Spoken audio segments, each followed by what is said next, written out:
Video کو like کر کے آگے شیئر ضرور کر دینا۔ خطابت کی کرسی پر اس کو بھی مال چاہیے، کوئی مشیخت کی گدی پر بیٹھا اس کو بھی مال چاہیے،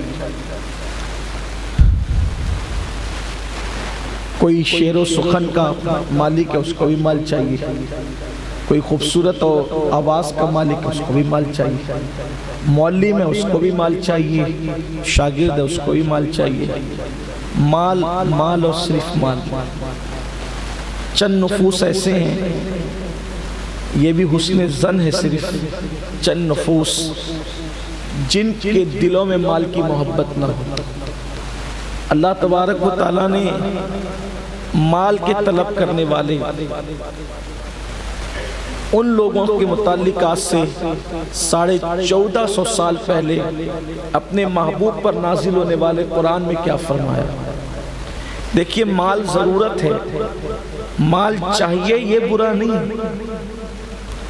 اگر مال نہیں ہوگا تو مسجد کیسے بنے گی؟ اس لیے مال چاہیے۔ مال نہیں ہوگا تو کھانا پینا کیسے ہوگا؟ اس لیے مال چاہیے۔ مال نہیں ہوگا تو حج عمرہ کیسے ہوگا؟ مال چاہیے۔ مال نہیں ہوگا تو زکوٰۃ کیسے دیں گے؟ مال چاہیے۔ مال نہیں ہوگا تو صدقہ کیسے دیں گے؟ مال چاہیے۔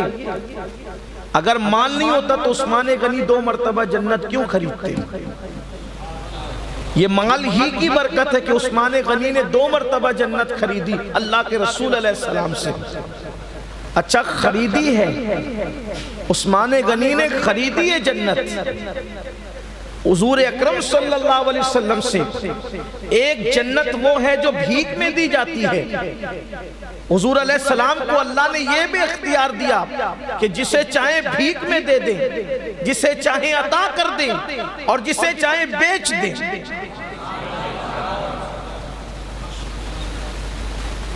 دوست کی چیز اس کے اذن سے اٹھا کر دی تو جا سکتی ہے، بھیک میں اتنے تعلقات قریب ہو جاتے ہیں، لیکن قربان جائیں، یہ دستور ہے کہ جب تک انسان کسی چیز کا مالک نہ ہو، نہ وہ کسی کو اٹھا کر بھیک میں دے سکتا ہے، نہ وہ بیچ سکتا ہے۔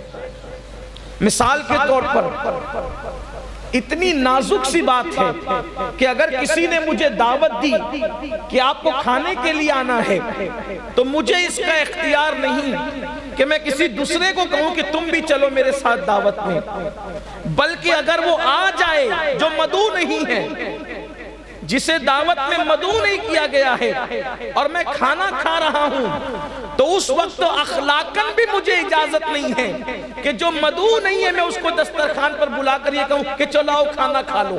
میں چپ چاپ کھاتا رہوں گا، اس کو بلا نہیں سکتا۔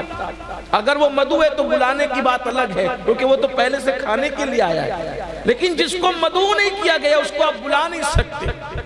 بلکہ اگر آپ کے سامنے کھانا رکھا ہے، آپ دوسرے کو میزبان کی اجازت کے بغیر کھلا نہیں سکتے، کیونکہ آپ کو کھانے کے لیے بلایا گیا ہے، آپ کو تقسیم کرنے کے لیے نہیں بلایا گیا۔ بلکہ دسترخوان پہ اگر کھانا بچ جائے تو آپ اس کو اٹھا کر گھر نہیں لے جا سکتے۔ کیوں؟ اس لیے کہ آپ کو کھانے کے لیے بلایا گیا ہے، لے جانے کے لیے بلایا نہیں گیا ہے۔ اب آپ اندازہ کریں، جس کو دعوت میں بلایا جائے، بچا ہوا کھانا وہ اٹھا کے لے نہیں جا سکتا، کسی کو دے نہیں سکتا۔ کیوں؟ اس لیے کہ مہمان ہے، مالک نہیں ہے۔ مصطفیٰ جان رحمت نے بھیک میں بھی جنت دی اور بیچ کر بھی بتایا کہ اللہ نے مجھے مالک بنایا ہے کہ میں بھیک میں بھی دے سکتا ہوں اور بیچ بھی سکتا ہوں۔ اسی لیے تو مرشدی کہتے ہیں جہاں بانی عطا کر دے، بھری جنت ہبا کر دے، نبی مختار کل ہے جس کو جو چاہے عطا کر دے۔ عثمان غنی نے 2 مرتبہ جنت خریدی، بغیر مال کی نہیں خریدی جا سکتی۔ جو بغیر مال والے تھے حضور نے ان کو بھیک میں عطا کی، مالدار عثمان غنی نے خرید کر کے لی، اور ایک بار نہیں 2 مرتبہ لی۔ تو مال برا نہیں ہے، مال کی طلب بھی بری نہیں ہے، بلکہ سیدنا صدیق اکبر دعا کرتے تھے اللہ مجھے مال دے مگر میرے دل کو مال کی محبت سے محفوظ فرما لے۔ مال دے، مال کی دعا مانگنا بری نہیں، مال مانگنا بھی برا نہیں، مالدار بن جانا بھی برا نہیں، لیکن ایک مالدار وہ ہے جو مال کو تجوری میں رکھتا ہے، مال کو جیب میں رکھتا ہے اور یار کو دل میں رکھتا ہے، یار کی محبت کو دل میں رکھتا ہے، اللہ و رسول کے پیار کو دل میں رکھتا ہے۔ ایسے مالدار کبھی برے نہیں، لیکن ایک مالدار وہ بھی ہے جو ہم اور آپ لوگ ہیں، ایک مال کے طلبگار وہ لوگ ہیں جو ہم اور آپ بھی ہیں۔ اللہ کرے ہم اس سے نکلے، اس دلدل سے۔ جس نے مال کی محبت میں اللہ کو بھلایا، جس نے مال کی محبت میں عبادت کو بھلایا، جس نے مال کی محبت میں اللہ و رسول کے قانون کو بھلایا، ہم وہی لوگ ہیں، غافل لوگ، خود غرض لوگ، مطلب پرست لوگ۔ ہاں ہم مال کی محبت میں اتنے ڈوب جاتے ہیں، ایک طرف مال ہو، ایک طرف رسول اللہ کی ذات ہو، ہم کس کو ترجیح دیتے ہیں؟ بولنے میں بڑا مشکل ہوتا ہے۔ آپ کہیں گے کہ ہم تو حضور کو ترجیح دیتے ہیں، بلکہ ہم تو یہ کہتے ہیں کہ ہم ان پہ جان قربان کر سکتے ہیں۔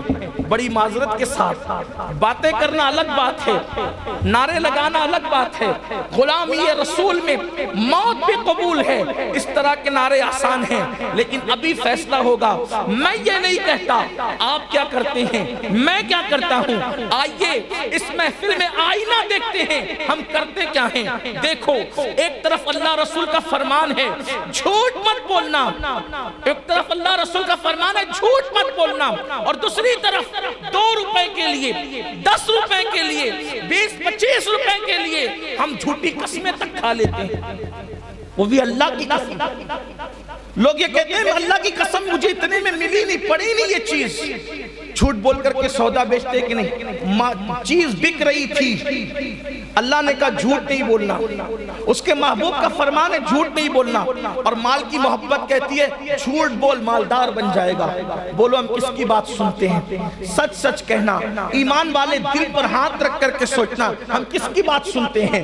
یہ لاٹھیوں کا ماحول، یہ کرکٹ کے موقع پر جو ہے وہ بڑے بڑے جوئے، یہ شراب کے اڈے مسلمان چلا رہے، بڑے بڑے بار مسلمان چلا رہے۔ مال کی محبت، اللہ اکبر، لوگ مال کی محبت میں مسجد کا تک غصب کر جاتے ہیں۔ ایسے بھی کچھ بدبخت دنیا کے اندر موجود ہے، جبکہ اللہ کے رسول صلی اللہ علیہ وآلہ وسلم کے فرمان کا مفہوم ہے جس نے مسجد کا مٹی کا ایک چراغ مسجد کا اگر بیچ کر کھا گیا، اگر وہ 300 نبیوں کے برابر بھی بفرض محال اللہ کی بارگاہ میں عمل لے کر جائے تو بھی اللہ اس کو جہنم ہی میں داخل فرمائے۔ ایک مسجد کا مٹی کا چراغ ایک نبی کے برابر کوئی عمل نہیں کر سکتا، لیکن اللہ کے رسول علیہ السلام نے مسجد کے مال کی اہمیت بتائی کہ مسجد کا چراغ اگر کوئی بیچ کر کھا گیا، 300 نبیوں کے برابر بھی عمل لے کر کے جائے، اس کا ٹھکانہ جہنم ہی ہوگا۔ آپ اندازہ کریں، ویڈیو اگر ایک اچھا انسان لگا کسی ہو کا تو مال لائک کھا کر کے لیتا آگے ہے، شیئر ضرور کر دینا۔ اللہ حافظ۔